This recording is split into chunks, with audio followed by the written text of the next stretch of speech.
kelahiran Nabi Muhammad SAW.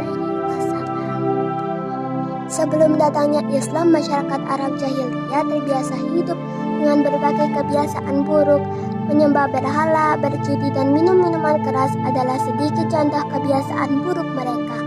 Di antara mereka ada orang-orang yang Allah Subhanahu wa Ta'ala jaga kemuliaan garis keturunannya dari segala keburukan.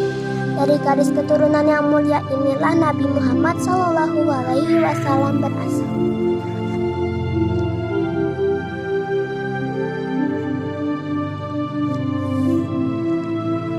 Pada mulanya Nabi Ismail alaihissalam menjadi pemimpin kota Mekah dan merawat Ka'bah sampai akhir hayatnya.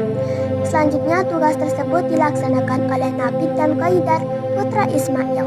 Setelah keduanya tiada, penduduk asli Mekah yang bernama kaum Jurhum kemudian menjadi penguasa di kota tersebut. Sayangnya kaum Jurhum ternyata tidak dapat menjaga kesucian Mekah. Mereka berani berbuat buruk, bahkan sampai mencuri harta kekayaan Ka'bah yang berupa harta persembahan dari para peziarah. Kekuasaan di Mekah berpindah kepada kaum Sa'labah sejak kaum Jurhum kalah dalam perang melawan Sa'labah bin Amru bin Amir dan kaumnya yang datang dari Yaman. Karena sakit, Sa'labah terpaksa pulang meninggalkan Mekah dan menyerahkan kekuasaan Mekah kepada putra saudaranya dan kaumnya yang dinamakan kaum Khaza'ah. Kaum Khaza'ah berkuasa di Mekah selama beberapa abad sampai akhirnya kaum Quraisy yang dipimpin oleh Qusay bin Kilab, kaum Quda'ah dan beberapa kaum lainnya memenangkan peperangan dan perjanjian dengan kaum Khaza'ah. Sebelum Rasulullah SAW menetapkan agama tauhid, masyarakat Arab menyekutukan Allah Subhanahu wa Ta'ala dengan berhala. Mereka bahkan membangun rumah-rumah khusus untuk berhala yang disebut takut dan memuliakan bangunan tersebut seperti memuliakan Ka'bah. Takut untuk berhala-berhala yang disebutkan dalam surat An-Najm ayat 19-20. Lata, Uzza, dan Manah merupakan takut yang terkenal. Takut Lata di Taif adalah milik kabilah Sakif dan dikelola oleh Bani Mu'tab. Takut Uzza dimiliki suku Quraisy dan Kinanah, terletak di Nakhla dan diurus oleh Bani Syaibat. Takut Mana yang menjadi berhala kaum Aus dan Khazraj berada di daerah Musyalal Qadir. Selain berhala, masyarakat Arab jahiliyah juga menyekutukan Allah dengan ciptaannya, yaitu bintang, matahari, dan api. Penyembahan bintang banyak dilakukan di Bahrain dan Haran. Abu Qabasyah, seorang penyembah bintang yang disebut Sya'rah, pernah berada di Mekah dan menyebarkan agamanya ke suku Quraisy. Banyak masyarakat di Yaman yang menyembah matahari.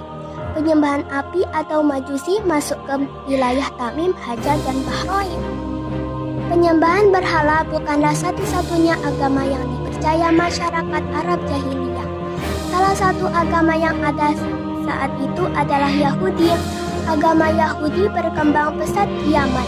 Bahkan Raja Yaman yang bernama Zun-Nuwas menjadi pengikut agama Yahudi. Agama Yahudi masuk ke Arab karena umat Yahudi menyelamatkan diri ke daerah utara Hijaz, wilayah di semenanjung Arab tempat kota Mekah dan Madinah berada. Saat bangsa Babylon dan Asyur di Palestina mengalami penaklukan pada tahun 587 sebelum Masehi. Selain itu, penjajahan terhadap Palestina yang dilakukan oleh Kekaisaran Romawi pada tahun 70 Masehi membuat umat Yahudi mengungsi ke Hijaz, tempatnya di daerah Yasrib, Khaybar, dan Tatimah. Keberadaan umat Yahudi di Arab menyebabkan berbagai permasalahan. Umat Yahudi menyebabkan para pedagang dan pembeli mengalami kerugian karena mereka memonopoli perdagangan. Mereka juga menyebabkan perpecahan dan peperangan antara masyarakat Aus dan Khazraj. Saat Rasulullah SAW hijrah ke Madinah, umat Yahudi di kota itu selalu memusuhi dan berbuat jahat kepada beliau. Selain Yahudi, agama lain di Jazirah Arab yang mulanya merupakan agama tauhid adalah Nasrani. Pada tahun 340 Masehi, orang-orang Habasyah dan Romawi membawa agama Nasrani masuk Jazirah Arab melalui Yaman. Agama tersebut kemudian berkembang pesat setelah Yaman diduduki oleh orang-orang Habasyah yang dikuasai oleh Abraha. Contoh pemeluk Nasrani di Arab dari kaum Quraisy adalah Bani As'ad bin Abdul Uzza. Pada abad 4 secara umum, umat Nasrani terbagi menjadi dua kelompok.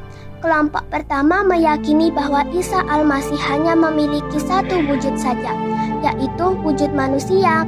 Kelompok ini disebut Manufisiyah. Contohnya umat Nasrani Koptik di Mesir. Kelompok kedua disebut Milkaniyah yang meyakini bahwa Isa Al-Masih memiliki dua wujud, yaitu manusia dan Tuhan. Penguasa Romawi merupakan kelompok Milkaniyah sehingga akidah mereka menjadi akidah negara dan memaksakan akidah negara kepada semua umat Nasrani. Akibatnya perselisihan antara kedua kelompok tersebut tak terelakkan dan menimbulkan peperangan.